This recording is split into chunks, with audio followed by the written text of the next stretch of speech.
Good morning, everyone. Um, let's just give folks 5 minutes to join us on this Azure webinar for cloud computing. This is the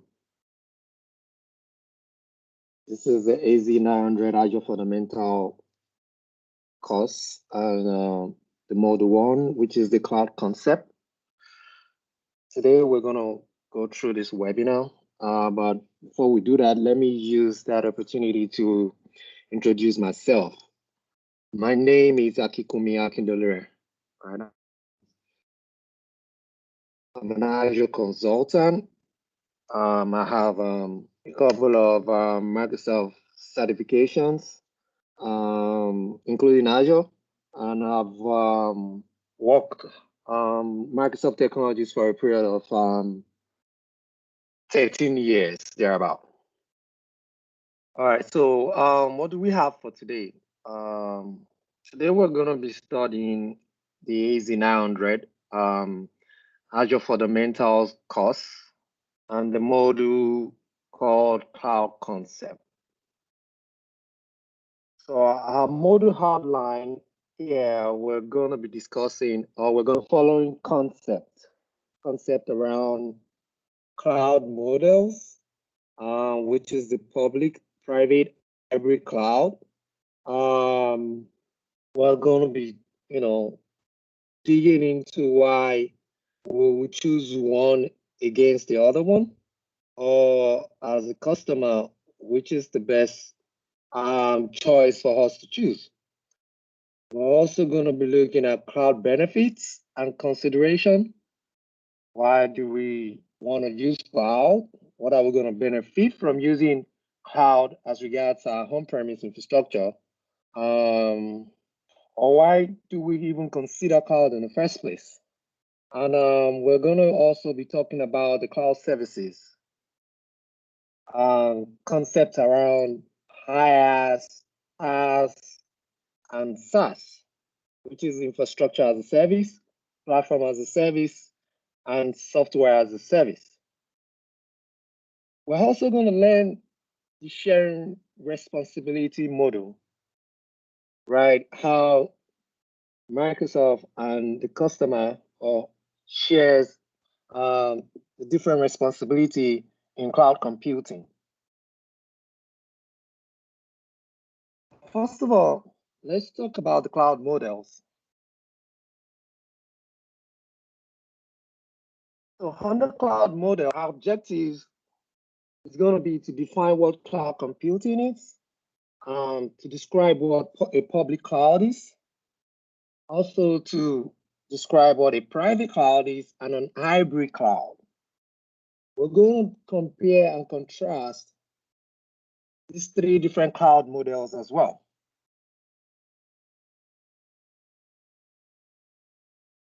So what exactly is cloud computing? That's the big question. So cloud computing is the delivery of computing services over the internet, enabling faster innovation, flexible resources, and economies of scale. Cloud computing allows us to deliver different compute services like virtual machines, like network resources, like storage resources, or say analytics solutions over the internet. And why do we want to do that, right? Because this allows us to innovate, right? And it allows us to work in a very optimal way as well. Okay. So with cloud computing, we can actually rapidly provision and release different services in the cloud, right? Cloud computing is convenient. It has an on-demand network access. You can reach it from anywhere in the world, be it over the internet or be it from your own on-premise infrastructure.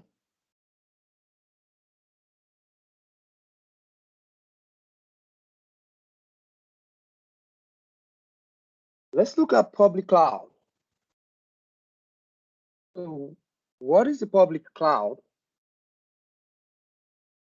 So a public cloud is owned by cloud services or hosting providers. A public cloud provides resources and services to multiple organizations and users. A public cloud can be accessed via a secure network connection, typically over the internet with your HTTPS protocol. But what we need to keep in mind here is that it is owned by a cloud service or a hosting provider. So what are these cloud services or this hosting provider? An example of them will be Microsoft, Google, and Amazon. So these are this hosting provider. They have their own infrastructure set up for multiple organizations and users to consume. How? Over a secure connection. Okay. Let's look at what a private cloud is. So for a private cloud, organizations create their own cloud environment in their own data center. That same organization is responsible for operating these services as they provide it to their what? To their staffs or to their users. A private cloud does not provide these services to people or users outside their organization. So can you see the difference, right? For a public cloud, these services are provided to multiple organizations, right, everywhere. But for a private cloud, it has to do with setting up a cloud environment in their own particular data center to serve their own internal users. Okay. Let's look at what an hybrid cloud is. So an hybrid cloud combines the public and the private cloud to allow applications to run in the most appropriate location. What do we mean by that? An hybrid cloud model have the following characteristics. Things like resource location. Right, in an hybrid cloud, you can define specific resources to run in either your public cloud or in your private cloud. That's the advantage that you get when you're running an hybrid cloud. You can consider things like cost and efficiency. The hybrid cloud model allows an organization to leverage some of the benefit of cost, efficiency, and scale that are available with a public cloud model. What do I mean by that? Right. So you can decide to say, right, I want to run this particular workload in my private cloud or in my own data center, or I just want to run this particular workload in the public cloud so that I can, benefit from the agility or benefit from the cost. Control is also another characteristic of an hybrid cloud. Organizations retain management control in their own private cloud. So what this means is you want to have control over some particular workload, right? You just don't want to run that workload or that particular workload, maybe based on compliance or based on security. You just feel comfortable running that workload in your own private data center. Okay.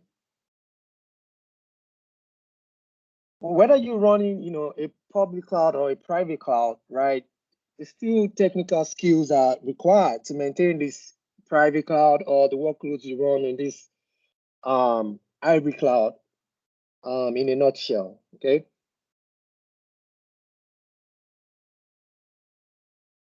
So let's look at some key points as regards the comparison between all these clouds that I have talked about. So for a public cloud, there's no capital expenditure to scale up. Applications can be quickly provisioned and deprovisioned. Organizations pay only for what they use.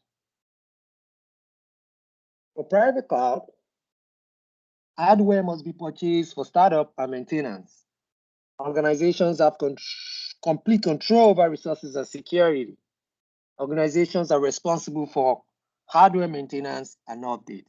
While for an hybrid cloud, this provides the most flexibility option, right? Organization determines where to run their application. Organizations control security, compliance, or legal requirement. Let's shed a little bit of light on this comparison, right? So in order for me to scale in a public cloud, I don't need an upfront cost, right? I can just go, say for instance, I'm running a virtual machine instance. I can just go choose another skill, point to that skill, and scale vertically. Or say I want to add additional component to my virtual machine instance, things like maybe CPU or memory. Or say I want to add additional virtual machine. Say I'm running a cluster and I want to add additional virtual machine to that skill set, right? I don't need to drop any upfront cost to be able to do that. The good thing about public cloud also is the agility, right? I want to set up a container right now, or I want to set up a storage account right now. I can provision that in a fly. And at the same time, I can deprovision that as well very quickly. The good thing about the public cloud is you see what you pay for what you use. You can it's a very flexible, consumption model where you see what you are being charged according to your usage. Whereas in a private cloud, you have to budget ahead of things. There's an upfront cost that you have to, put down to purchase this hardware, physical hardware. You're building a data center in your own, space. There's a lot of upfront cost that is attached to that, right? You're going to consider how you guys are going to cool it, how you going to buy the hardware, for how long are you going to use this hardware over time? How we're going to maintain this hardware, stuff like that. You still have to worry about security as well, right? How we're going to secure this data center in our own building. But the good thing about the private cloud is you have control over all your infrastructure. So you can decide to do whatever you want with it, right? To the backend. While for an hybrid cloud, right, you have the mix of the two. You can decide to choose to run some workload in the private cloud and some in the public cloud. So here, it's your decision to determine where to run your own application or your workload. It's flexible. To some extent, you have control over those workload that you run in the public cloud, and also you have full control over those workload you run in your own private data center.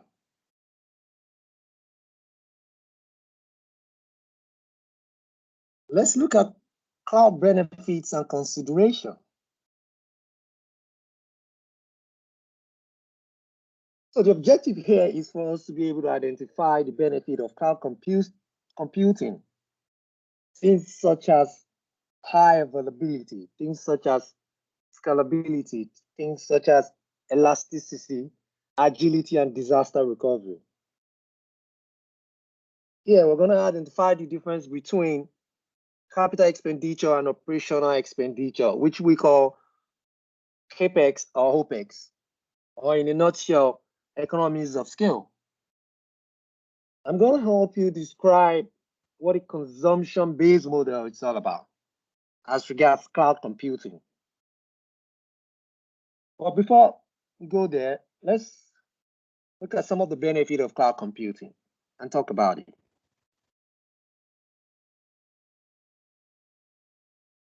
So we have high availability. So what do we mean by high availability, right? What we mean is that we want our workload to be available to our customers all the time.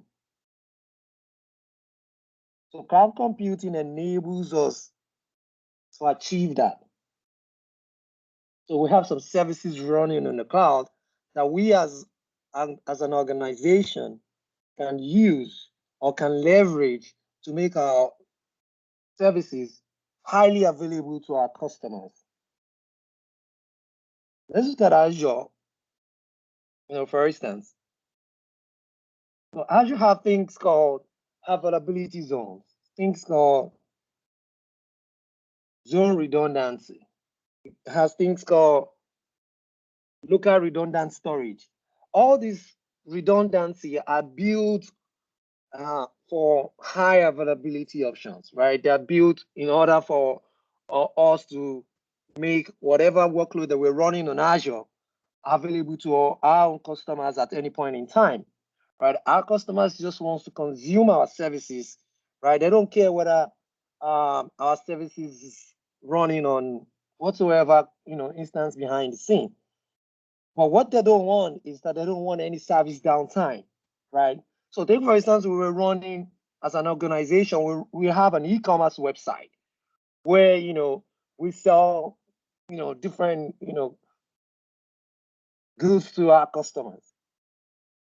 We want that website or that e-commerce website to be up and running at every point in time, right?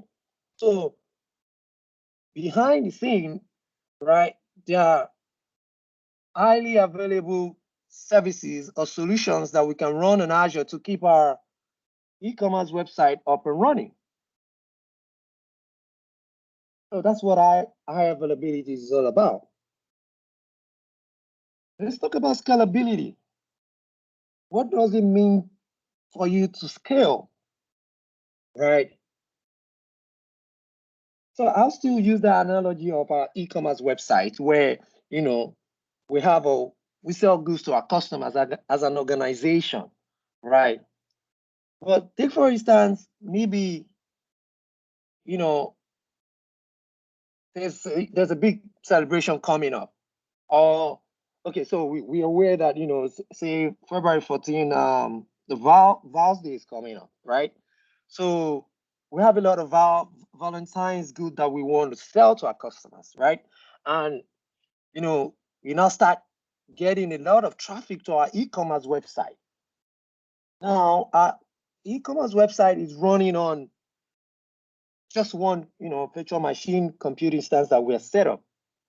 But we know that before Valentine's Day, we're going to get a lot of traffic, right? So we have decided to say we want to scale behind the scene our website or our e-commerce website running on that virtual machine to run on multiple virtual machines so that it can handle the load that is going to, or the traffic that is going to receive during Valentine's Day. Cloud computing provides services or solution that can help you do that. So that's scalability in a nutshell, right? What other benefits do we get from cloud? Global reach. Remember when we were defining cloud computing, we were saying it provides services that can be reached over the internet. We all know that the internet is the World Wide Web, right? So if you have sufficient bandwidth, you can always, hit our website from anywhere in the world, as long as our website is published to the internet, right? Part of the benefit of cloud computing is agility, which is speed. Provisioning resources in the cloud, most especially in Azure, it happens on the fly. You can provision the virtual machine now in less than 1 minute, compared to the days, the traditional days where we have to, set up, an hardware, set up the Hyper-V, then start provisioning the virtual machine itself. Another benefit is disaster recovery. This is very useful in the sense that, a lot of organization based on compliance, right, are required to have an additional site for their infrastructure just in case their primary site goes down. And this brings a lot of consideration as regards cost, because that's a whole brand new infrastructure that needs to be set up in the secondary site, and finance is involved, right? They have to buy hardware, physical hardware. They have to, pay for those that are going to come implement it. It's a lot. There's a lot into it, right? But the good thing is that cloud allows us to run that same infrastructure we have in our own primary data center in the cloud as a secondary,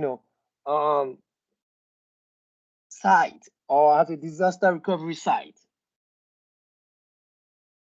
And we can always fail over from our own primary site to the cloud and also fail back.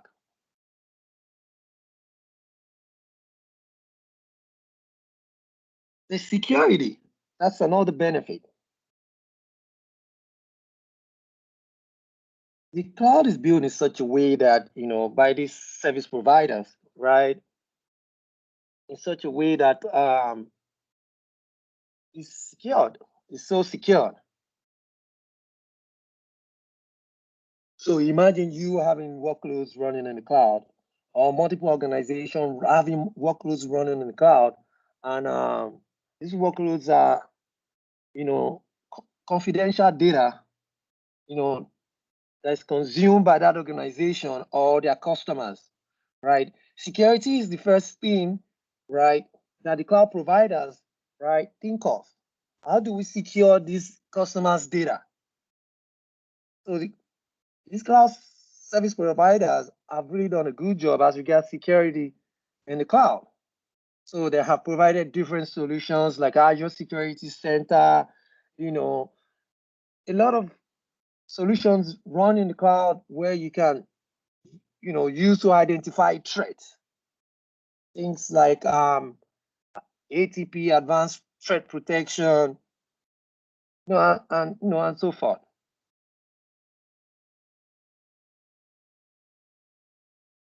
How about cost? Let's look at predictive cost considerations. So we cloud benefit, the good thing is you can actually see how much you're spending, or you can actually see which workload is trending. You can predict what you're going to be spending, or what you have spent from the last month, what your current billing is, and what your next billing is going to be. So let's switch gears a little bit and compare capital expenditure with operational expenditure, which is our capex, versus our opex, right?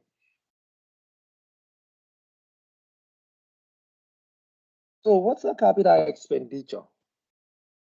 Earlier on, I was explaining how you have to drop an upfront cost or an upfront capital if you're running a private car, right? So capital expenditure is that upfront spending of money on the physical infrastructure. The cost that comes from here have value that reduces over time. Why for operational expenditure, different.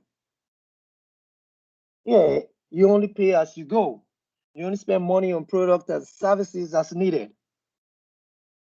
And you also get your bill immediately.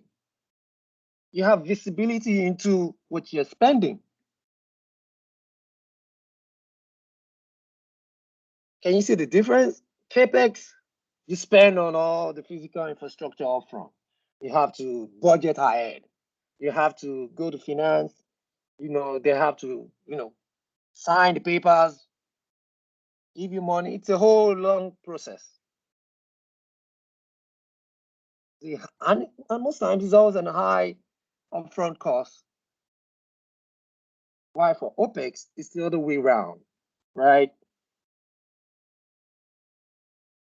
You only pay for what you use. Let's talk about consumption-based model. What's consumption-based model? So cloud service providers operate on a consumption-based model, and that means that the end users only pay for the resources they use. Whatever they use is what they pay for. In that light, they can have a better cost prediction. Prices for individual resources and services are provided. Billing is based on actual usage.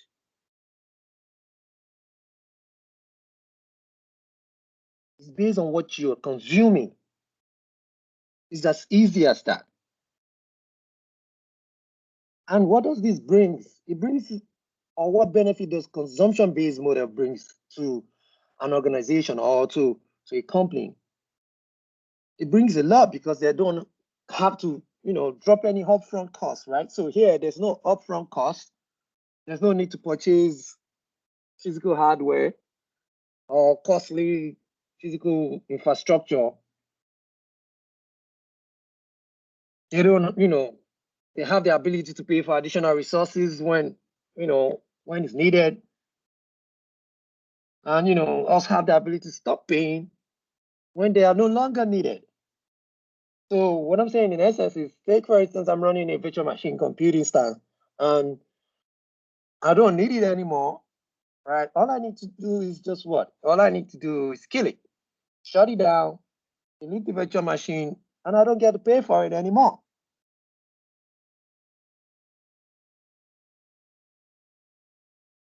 Let's switch gears a little bit and talk about cloud services.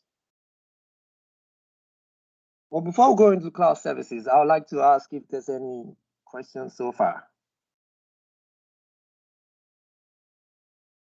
All right, you can just feel free to drop your questions in the chat box, and I'll answer them as I go on, or maybe at the end of the webinar.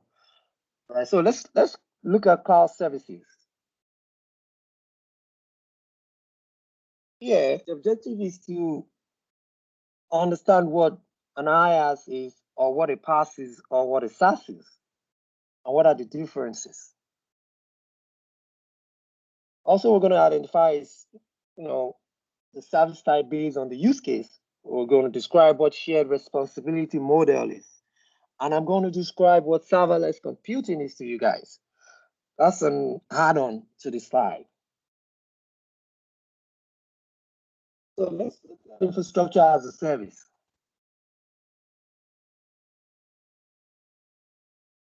So infrastructure as a service is the most basic cloud computing service, category you always see or meet. This is a service that allows you to build a pay-as-you-go IT infrastructure by renting servers, virtual machines, storage, network, operating system from a cloud providers, or multiple cloud providers, if you will. It's an instant computing infrastructure provision and manage over the internet. So here, I can build a pay-as-you-go IT infrastructure by renting, say, a virtual machine, or say a storage account, or be it a firewall.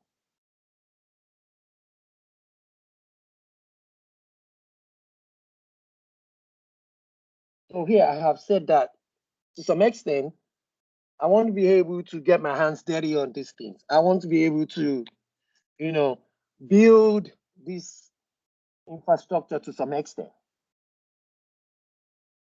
Whereas for platform as a service, it's a little bit different.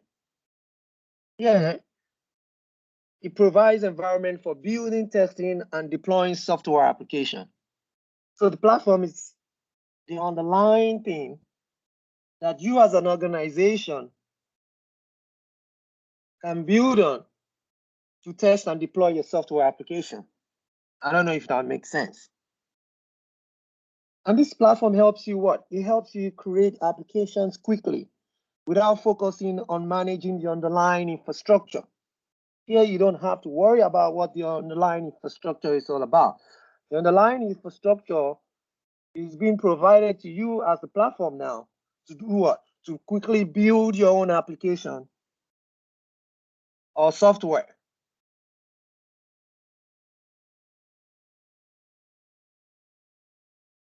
Whereas the software as a service, which is SaaS, is that application or that software that you just consume. Yeah, you don't even care what the platform is. You don't want to know what the infrastructure is. You just want that software, or you just want to consume that software as a service. An example of a SaaS solution would be things like Dynamic CRM, Skype, Teams, Office 365, ServiceNow, and a bunch of them.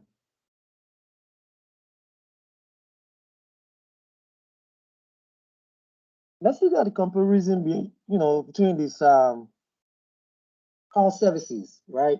So we talked about IaaS, PaaS, SaaS. Let's look at a little bit of comparison. So for IaaS, that's the most flexible cloud service. You configure and manage the hardware for your own application. You can dig down, get your hands dirty to the core. For PaaS, you're focusing on your application development. Platform is already provided for you. Platform management is done by the cloud providers. Whereas for SaaS, simple as pay-as-you-go pricing model. You only pay for that software that you consume or that you use on that subscription model.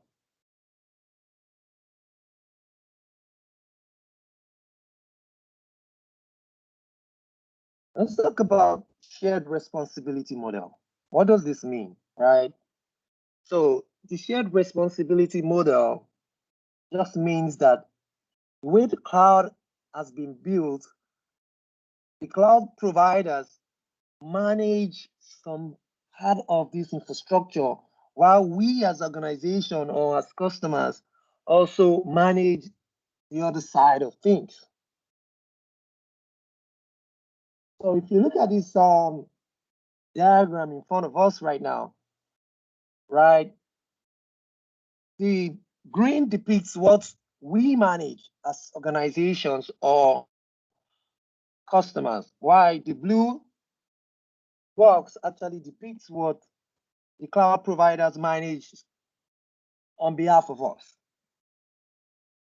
So if we start from the left side, right, our home premise is our private cloud, isn't it?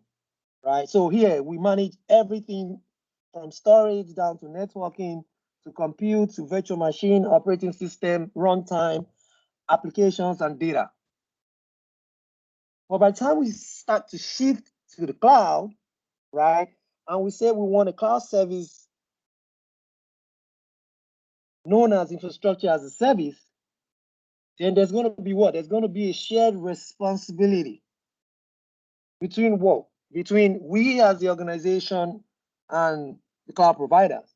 So here we can see that under infrastructure as a service, the cloud provider is the one that manages the storage, the networking, and the compute.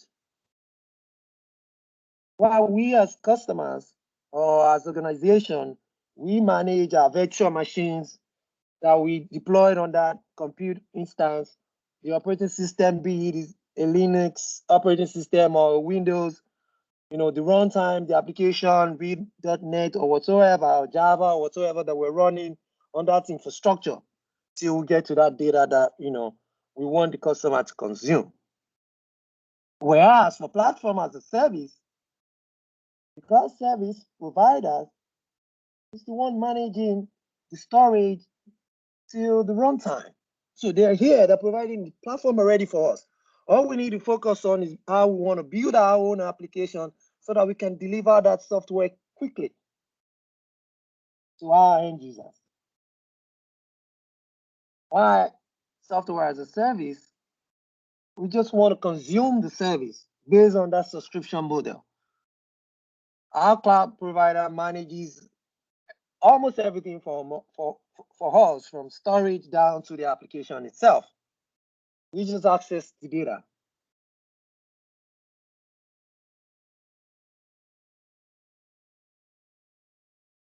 The slide here is a add-on, like I said earlier on, for us, because it's part of the cloud computing solution that has been having massive growth. So I have added this slide so that we can have a discussion on it. And it's called serverless computing. So what does that mean? What's the serverless computing? So serverless computing enables developers to build applications faster by eliminating the need for them to manage infrastructure. So we need to understand that in as much as, the infrastructure is still there, we have, a lot of traditional, data centers, all around the world. People are still trying to migrate what they have in their own on-premise infrastructure to cloud. Some customers or organizations are running hybrid infrastructure. In as much that, we have all these type of workload existing right now, the end game is that we're still trying to eliminate that on-premise infrastructure and move to the cloud at the end game, or totally. But what the cloud has enabled us to do is that we can have a computing that does, or that have a minimal infrastructure setup behind the scene. Here, with serverless applications, right, the cloud service provider automatically provisions, scale, and manages infrastructure required to run our code. So here, we're focusing on the code that we want to, or the software that we want to build. We want to have less focus on infrastructure running it. So we're giving that responsibility to our cloud service provider. So serverless computing in this slide is going to fall under what? It's going to fall under a platform. It's going to fall under a work cloud service, platform as a service, right? Because we understanding, the definition of serverless computing, it's just so important to note that servers are still ones that are going to run this code behind the scene. But we just don't want to focus on that. We want to focus on our code rather.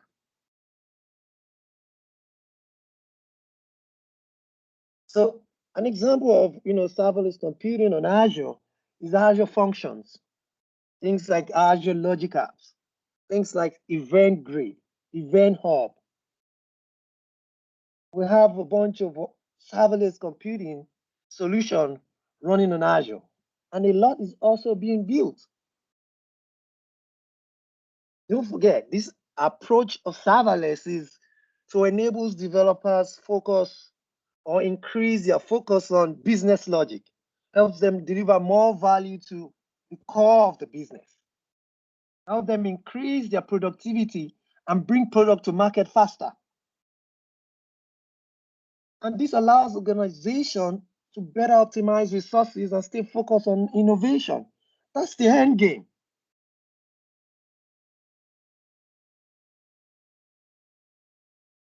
Today, we have a lot of organizations that have complex business processes. How do we automate and orchestrate these workflows, this task? How do we integrate apps, data, our system to be able to have a better optimized resources targeted at our customers? Serverless computing helps us do that today.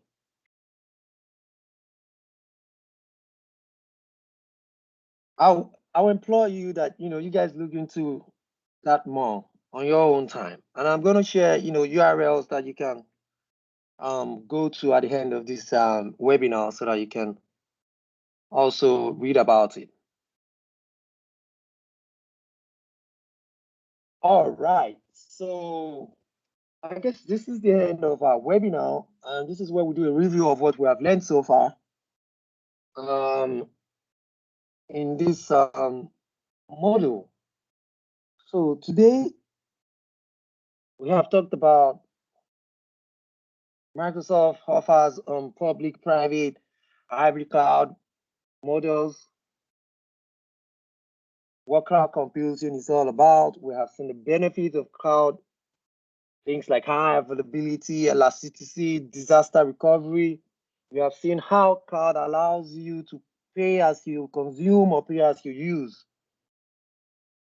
We have learned the different cloud services or models like IaaS, PaaS, SaaS. We have even gone ahead to learn what is serverless computing is. And I've explained to you guys what shared responsibility model is as well. I'm going to be ending this webinar here. And you guys are free to go to our website. The video is going to be on demand on Microsoft Stream. Our website is www.nodesville.com. You can check out our blog page as well for content. And I look forward to the next module, which is going to be about cloud workloads, basically Azure cloud workloads, under this same AZ900 course. I'm going to be updating you guys on our website. Kindly go to our blog so that you can know when the next class is going to be. And also, we're going to be sharing that details on our LinkedIn page, our Twitter page, and also on our Facebook page. Thank you very much for today. Thank you for everyone that have attended. And see you guys soon. Thanks. Bye.